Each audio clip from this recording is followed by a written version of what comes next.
Hey everyone, how's it going? It's Arkenhelm here again. Today we have for you an old school leader battle, and this one is going all the way back to 2011 at PAX East. I have with me Propriety. Hey everybody, how's it going? So people who have been following the PAX Pokemon League for a while will know Propriety's name. He's actually the guy in charge now. Yeah, yeah. So Uh, they tell me. so yeah, we let you believe that. Yeah. Um, so how long have you been running the PPL? First started helping to administer the league in 2012, but I really sort of took it on full time in 2013. So I guess it'll be two full years. Um, mhm. So you keep East running smoothly. Along with a lot of other help from a lot of other people. Hmm. Kim helps me out a lot. Yanku Kimi, co-admin, and of course gym leaders like you, Erkenhelm, who do a great job. And it's really a team effort. Hmm. But I just sort of pester everyone when they don't get their things in on time. I'm the bureaucratic person. Hmm. So in 2011, your character you went as the intellectual librarian. Yes, that's correct. So this was back before people knew me as the administrator of the league. So my character's name, my gym leader's name was Propriety. I was Propriety, and yeah, I was a librarian and specialize in intelligent Pokemon. So Yeah. So we can, yeah, definitely a very smart Pokemon. Alakazam especially. It's like yeah, in its Pokedex says its intelligence is like what it's like several hundred or something, like 10,000, I believe 10,000 its something like IQ that. is, which is completely off the charts. Hmm. Um, but yeah, so I focus I to try to make my team acceptably restrictive. I only chose Pokemon that had descriptions in their Pokedex entries of being particularly intelligent or being able to speak to humans, converse like humans can, which is one marker of intelligence. I think that's a fair marker. Hmm. So Pokemon like Lapras and uh, Ninetales and Dragonite, I think, are known for being able to communicate with humans and in English or Yeah. in spoken language. Uh, so did you have tiers back then? In the early days, not really. So there were definitely people who joined the league who were more competitive, but it was much smaller and there wasn't really a sense of difficulties. I was definitely on the easier end, somewhere in casual to intermediate level. Um, but also so my team, I actually haven't changed up my team, and you'll see this when we start the battle. Um, I hadn't changed up my team in since then. So the metagame has actually changed pretty significantly since then, and I think now my team would definitely be considered a casual level team, which there's nothing wrong with that.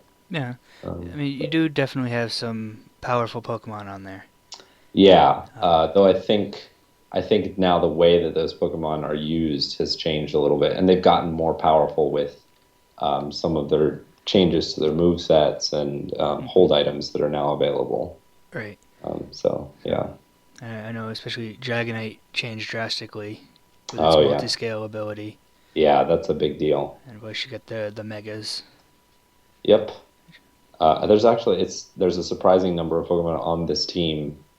Three of the Pokemon Hmm. have Megas now that did not have um, at the time.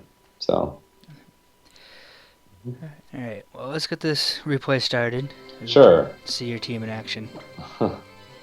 And in action against your team, which is very good. You have a very good team. So it was uh, leading with the Metagross. I remembered distinctively that my Metagross caused a lot of trouble for people, Hmm. um, which I think now I don't know if fire types were not used as often or what it is, but um, Metagross could consistently take out like one or two Pokemon, sort of no sweat Hmm. off the bat. Um, Also, I don't remember. You'll notice I used Hyper Beam there, which is a weird. I don't think I had Hyper Beam on this Metagross originally. Um, I can't remember what I had. Another, no, I think it was another normal type move, but I don't remember what it was. But the big thing for Metagross is, which you'll see in a second, this Bullet Punch. Hmm. That is like a priority move, essential. Yeah, Um, you definitely want to have at least one, if not two, on your team. yeah. And it seems like every single time with Metagross, like the its attack is just not quite enough um, to knock out to one hit KO, Hmm. or even two hit KO in this case. But in general, back then it was one hit. I'd take him down to a few HP, and then you need that bullet punch. Otherwise, um, yeah, you're in trouble. I think now that he's got a mega, he's got more power and Yeah, speed on his side as well. yeah. It's changed a lot. Oh, Reckner, no. My team was also, if you'll notice, all the names are in different languages, which I thought was very clever. I was gonna ask about the nicknames. Yeah, Metagrosso Reckner is German for computer, and Pensiero is Italian for, well, thought, which is, thematic. Hmm. But against your Feraligatr here, I think I'm in pretty big trouble because once you get that the buff on it. Hmm. And this is sheer force for alligator with a Yeah, life orb. ugh, it's just tough. Very Uh, strong.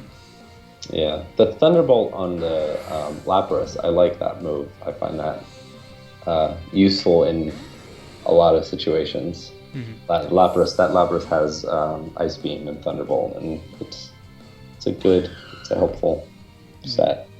I think like Thunderbolt on a water type is something that will catch people by surprise. Yeah, I remember it did. Um, St. George is the only one whose name is in English, and it's a little mythology reference.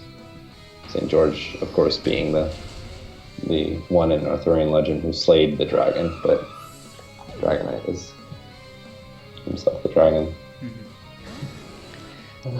So I'm gonna send in my Dragonite. Your Dragonite is trouble because your Dragonite is not a legacy Dragonite. So I, of course, go for the Dragon Claw, and yeah. Yeah. So that basically spells doom for a lot of teams. Yeah, I mean, Um, that's hard to get over.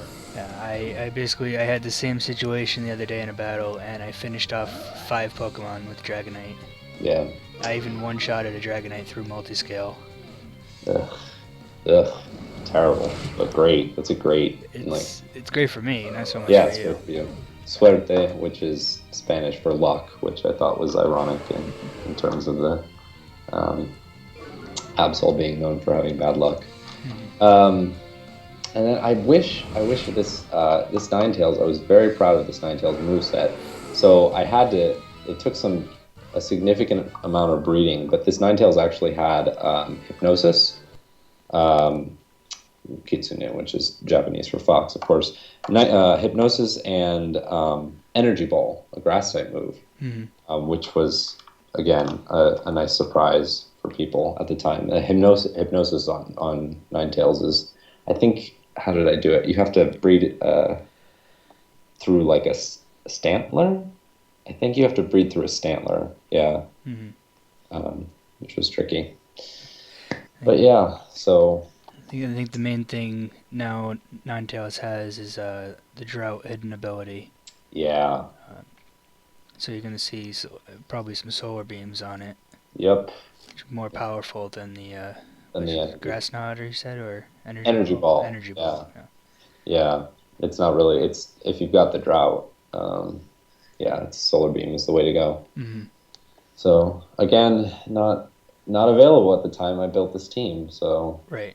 um, yeah, it's funny how things change. But I'm still very attached to these Pokemon.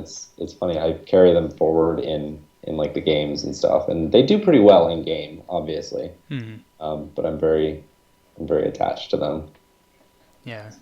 When you use a team, it's definitely easy to get attached to them. Yep. It's like these are like they're in a video game. They're not real, but they're Yeah. mine. And Yep. You train them up from eggs and whatever, and it's funny how that works. mm, Spend time with them. So yeah, it's unfortunate we didn't get to see several members of your team. well, I didn't put up too it's much of a fight, but video is not this kind of video is not about my team, sure. and people have a lot of opportunity to see my Pokemon anyway. That's true. Um, Well, so thank you for joining me for this battle. of course, yeah. Thank you for having me. I'm glad I could. I love these videos, and I'm glad I could stop by. I'm a little rusty in my battling skills, obviously, but I hope that I've put my skills to good use as administrator now. I let the youngins be the gym leaders and take on the challengers, and I push the papers. Mm, But I've got to get back into it. I've got to do some training and get back in fighting shape. And hopefully, if I do, I'll stop by again. yeah, come back and get your revenge on me. Yeah, I'll do that. And maybe there'll be more surprises up my sleeve. Awesome. Yeah. Well, thank you everyone for watching. Hope you enjoyed the video. As usual, links to everywhere you can find us will be down in the description below. And just another reminder, if you haven't noticed already, we are switching over to one video a week uploads. We're going to be uploading on Wednesdays, at least for the remainder of this quote-unquote off-season until Prime starts to get closer. Mhm. Uh, so, Yep. And if you're interested in the PAX Pokemon League, thank you for watching these videos. It's super cool. It's really a group effort, and it wouldn't be anything without you guys, challengers and gym leaders. And it's just really appreciate your involvement and attention. And thank you, Erkenhelm, for doing this, for making these videos. It's super cool of you. oh, I'm happy to do it. And thank you for running the league, because without Eh, you, it probably wouldn't happen. I try. Alright. Okay. Alright, so I'll see everyone in the next video. Bye bye.